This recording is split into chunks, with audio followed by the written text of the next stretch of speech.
প্রধান উপদেষ্টার কাছে গত ১৯ এপ্রিল ৩১৮ পৃষ্ঠার ৪৩৩টি সুপারিশ করে প্রতিবেদন জমা দেয় নারী বিষয়ক সংস্কার কমিশন। এরপরই প্রতিবেদনের বিভিন্ন সুপারিশ নিয়ে নানা মহলে শুরু হয় আলোচনা সমালোচনা।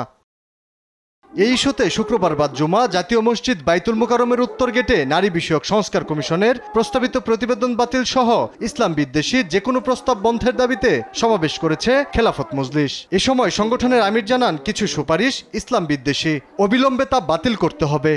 নারী বিষয়ক যে সংস্কার কমিশন তারা তাদের যে প্রস্তাবগুলো দিয়েছেন, এই বিতর্কিত নারী বিষয়ক প্রতিবেদন এইটা পূর্ণটাই বাতিল করতে হবে।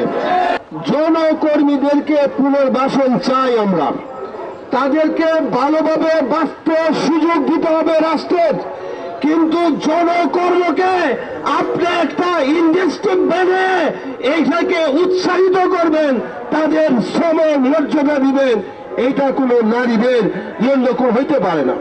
এছাড়া সংগঠনটির মহাসচিব বলেন, ভারতে মুসলিম নির্যাতন চলছে, সরকারের পক্ষ থেকে উদ্যোগ নেওয়ার আহ্বান জানান তিনি। আমরা ভারতে যে ওয়াকফ আইনের মাধ্যমে যে সমস্ত মুসলিমদের ব্যবস্থা করা হয়েছে, মুসলমানদের মধ্যে অনুদোষ হয়েছে, তা বন্ধ করতে হবে। সাথে সাথে ফিলিস্তিনের মুসলমানদেরকে রক্ষা করার জন্য দুনিয়াবাসী এগিয়ে আসতে হবে, যুদ্ধ বন্ধ করতে হবে। এই অবস্থা চলতে পারে না।